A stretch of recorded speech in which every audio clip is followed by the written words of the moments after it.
इस पोस्टर को देख लीजिए पहले, और मैं इसकी भी अलग से एक वीडियो बनाऊंगा एडिट करके। सिक्का पतरस क्यों नहीं देख पाया, या पतरस को सिक्का मछली के अंदर क्यों नहीं दिखा? और उसके बिल्कुल ठीक अपोजिट में यीशु है, उसको दिख रहा है।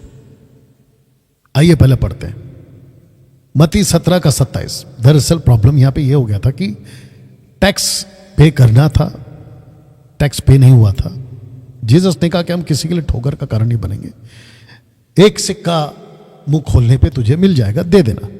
तू झील के किनारे जाकर बंसी डाल, जो मछली पहले निकले उसे ले, तो तुझे सिक्का मुंह खोलने पर एक सिक्का, तो तुझे उसका मुंह खोलने पर एक सिक्का मिलेगा। जैसे तू मुंह खोलेगा एक सिक्का मिलेगा।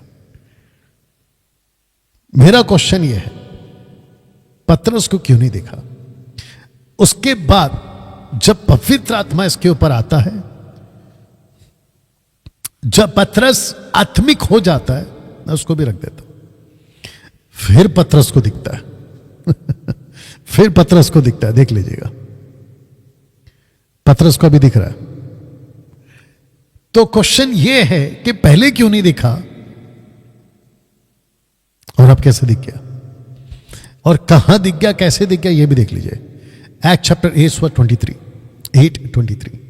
क्योंकि मैं देखता हूं कि तू पित्त की सी कड़वाहट और अधर्म के बंधन में, मैं देखता हूं कि तू बंधन में पड़ा है। इसी को कहते हैं जब आपकी आत्मिक उन्नति उस लेवल पे हो जाती है, आपको बहुत कुछ दिखना शुरू हो जाता है। जिनको नहीं दिखता है वो मुझे पक्का गलत बोलेंगे। जिनको नहीं दिखता है कि 400 के अंदर 400 के अंदर गलत स्पिरिट है, वो मुझ जैसे मिकाया को जरूर गलत बोलेंगे, जबकि उनके अंदर 400 के अंदर गलत आत्मा घुस गई है।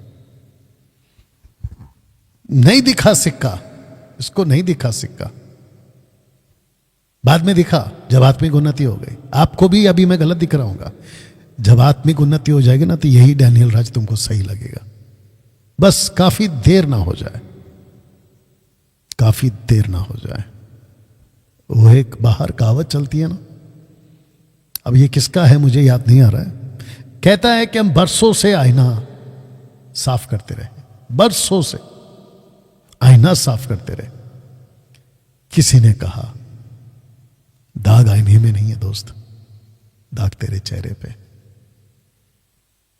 मैं वो वचन का आईना हूं, बरसों से लगा कि डैनियल राज गलत है।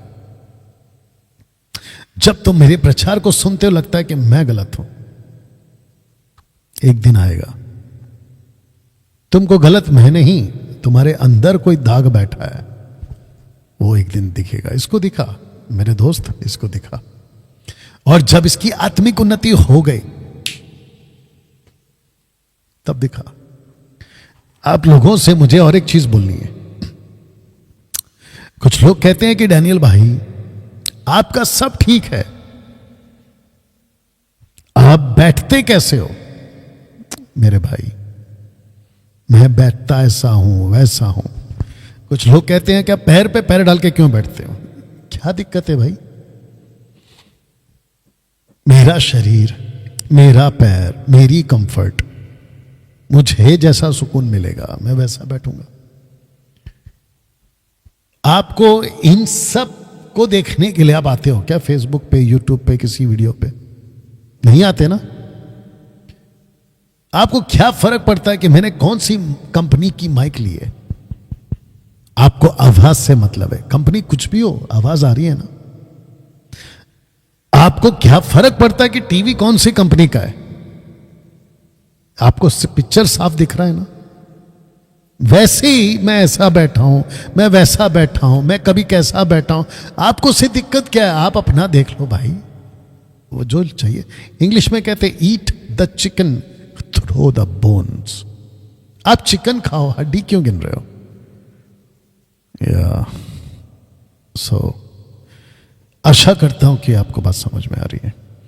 यीशु को दिख गया था शैतान का छीलों को मांगना इस वचन के हिसाब से, क्योंकि यीशु आत्मिक था। यीशु आत्मिक था। इफिसियों 6:10 क्या कहता है? निदान प्रभु में और उसके शक्ति के प्रभाव में बलवंत बनो, परमेश्वर के सारे हथियार बांध लो कि तुम शैतान की युक्तियों के सामने खड़े रह सको। तब जाकर मैंने ये पोस्टर डाला हूं, बनो बलवंत। आपको बलवंत बनना होगा। दोस्तों, मैं समाप्ति पे आ गया हूं। आपको बलवंत बनना होगा। बलवंत बनो। बनो बलवंत वचन में, बनो बलवंत प्रार्थना में, बनो बलवंत प्रचार में। वचन को इतनी गहराई से समझ जाओ। इसलिए मैंने बोला कि ये वो आदमी है जो 80% बाइबल को समझ चुका है, परमेश्वर के राज्य को समझ चुका है। ऐसे आदमी को सुनते हैं आप। बलवंत बनो प्रार्थना में। 2025 के लिए टारगेट फिक्स करिए कि आप कैसे जीवन जीना चाहोगे। अपना कीमती समय परमेश्वर को दीजिए। बेस्ट क्वालिटी टाइम परमेश्वर को दीजिए। प्रभु, मैं अपना कीमती समय आपको देना चाहता हूं। हैबिट बनाइए, आदत बनाइए। उठते ही परमेश्वर को अपना जीवन देने का, उठते ही उसकी आदत बनाइए। नहीं तो बहुत मुश्किल हो जाएगा 2025 में। 2025 में परमेश्वर की इच्छा का जीवन जीना शुरू करिए। कुछ बातें आपके लाइफ में हो सकती हैं जिसके लिए आपको लगता होगा कि मुझे यह त्यागना होगा, वो त्याग, प्लीज त्यागिए। कुछ रिश्ते काटने पड़े, काट दीजिए। कुछ लोगों को अपने जीवन से अलग करना पड़े, कर दीजिए। कुछ गलत दोस्त, संगति और कुछ ऐसी आदतें आपके अंदर कट करिए, कट करिए। वाह दोस्तों, कैसा लगा? मैं समझता हूं कि परमेश्वर ने आज आपसे बात की है और इस 2025 के इस अद्भुत मैसेज को जितना हो सकता है शेयर करिए, लोगों तक पहुंचाइए। आने वाला संडे मैं आपसे फिर मुलाकात करूंगा।